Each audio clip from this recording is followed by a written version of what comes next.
We adjusted. We're going to work on today as far as replacing or see what we're going to do from there.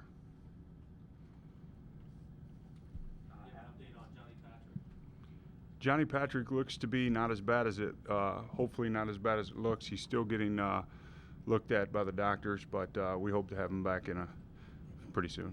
Scott Shanley and Denver? It looks the same for them as well. Hope to have him back soon.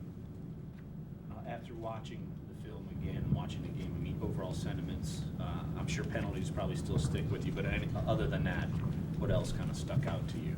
Well, I'm going to say again that it was penalties, and it was a case of when you get yourself behind the 8 ball like that, and it all compounds. So if it's 1st and 20, it's going to end up being 3rd and 10 a lot of times. And so now it not only goes from a penalty as a negative, but then the next thing happens, and your third downs are negative. Your percentage of third down conversion becomes much less because it's 3rd and long. So then you don't stay on the field as long because you're not converting the 3rd downs, and the defense has to play longer. So it's a combination of all those things put together that just compounding problems that if you eliminate one, the rest of them don't show up. I mean, how did the offensive line communication go with you running the team, but also being able to speak to the offensive line? You know what? I thought that was one thing that really went well. It was a case where I talked with Frank on the sideline. I'd go back there every once in a while and when I say back there, over to the bench, and talk to the guys and just get a feel for where they were mentally and and then give them a thought or two that I had that I was seeing. All in all, when you look at it, the offensive line was pretty productive, even though it didn't show on the stat sheet.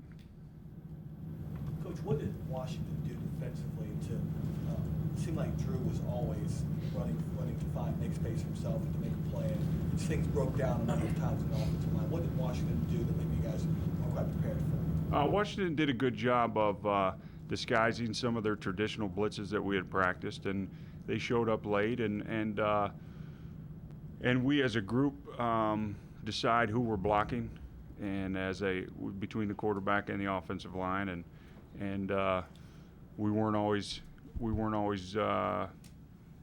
going to the guy that we had practiced to go to, and so there was times that, and there's quite honestly, there's a lot of times that we have protections in where they're bringing 6 and we have 5 blockers, and so we have to get the ball out, and that's when Drew at times is Houdini and decides he's going to make a guy miss in the backfield, as you've seen him do many a time, and still make a play, and so there were a couple of those yesterday, and a couple of disguised blitzes that were good, and so it was and when you throw it 52 times in a game, it's not going to be as clean as you want it to be when it turns into a one-sided game.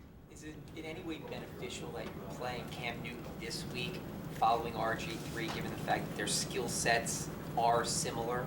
Absolutely. I would think that for sure. Just that you just experienced. Obviously, we would have liked to have more success against it, but the experience against it that you can't get, any simulation that we try to do in practice wouldn't be the same with the talent that RG3 has. So it definitely is a benefit. Do you take anything away from as bad as you guys played? You still had the ball at the end of the game with a chance to win or a chance to tie? That's exactly right. We had a chance to tie with the ball in our hands at the end of the game, and for us to play so poorly and execute so poorly, that says something about the talent and the resolve of this team. There are a lot of teams that would have not finished the game the way we did, and we decided, these players decided, and that's where you see the character of our guys. Even though they weren't playing well, they weren't executing well, they decided that they were going to finish the game, and we were going to put ourselves in position to have a chance to tie it at the end. And it didn't quite work out that way, but that shows you the resolve of this team.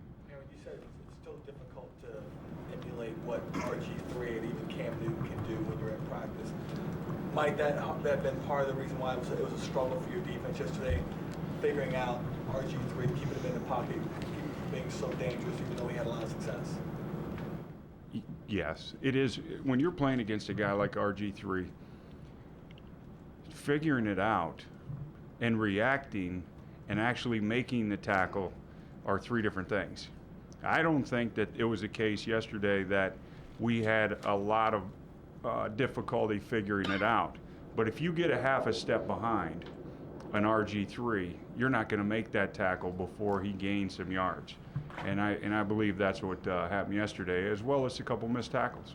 I think I saw, I forgot which network show it was, but I saw one of the former players saying that he felt like the Saints defense yesterday looked reactive instead of proactive like they had in years past. Is that unfair in your assessment? I feel like, and if you ask the players that we had a scheme, it was a good scheme. And as we were playing the scheme, were we that half a step behind at times? Yes. And were they gaining some yards because of it? Yes. That is that we trust in Steve Spagnuolo's scheme. The players trust in his scheme. They've practiced it and felt good about it. And it's just a case of there's some missed tackles. There are some a couple missed executions that you have throughout the game, and that's when they start chunking the yards up against you. Aaron, do you feel like it's necessary to put your stamp on this team over the next 5 weeks while you're filling in? I think that we're going to put the New Orleans Saints stamp on this team.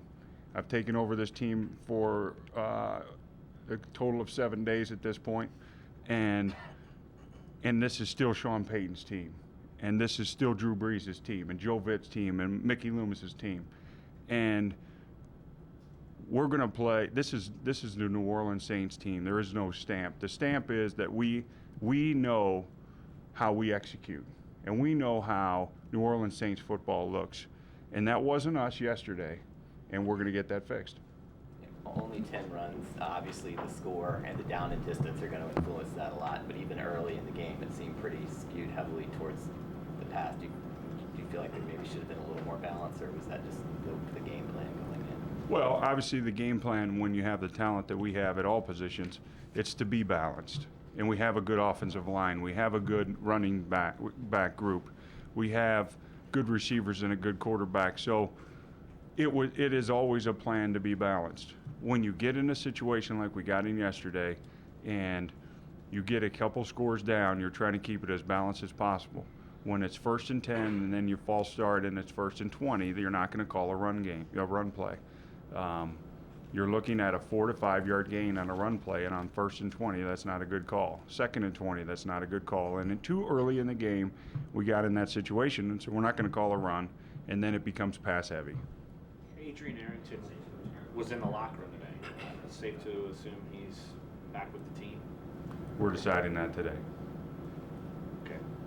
Hey, Aaron, there are going to be some, there'll be assumptions, correct or not, that with Sean gone, there's maybe more on Drew's shoulders in terms of, leading the offense, and that's going to be fueled by how yesterday's game went. But what do you think about that? Well, one thing I talked to the team about this morning already, as a coaching staff, we looked at it and we said, there's too much yesterday. There's too much doing someone else's job and not doing their own job. I'm trying to make up for this because Sean's not here. I'm trying to make up for this because Vilma's not here. Will Smith wasn't in practice this week. Should I try to make? And that is not what we do. What we do is do our job, do it to the best we can, know that we're prepared, and go into the next game knowing that calm that we have prepared the right way, that we're all in because we are. Every one of us are in. Every player, every coach, we're all in. We're coming tighter together. We're pulling tighter together. And we're going to do our job and not try to make up for someone else. Someone gets knocked out of the game and is injured. You're not going to try to do more than you do, nor more than you should have done. You're going to do your job. That doesn't happen overnight, though. Did you see it all that coming?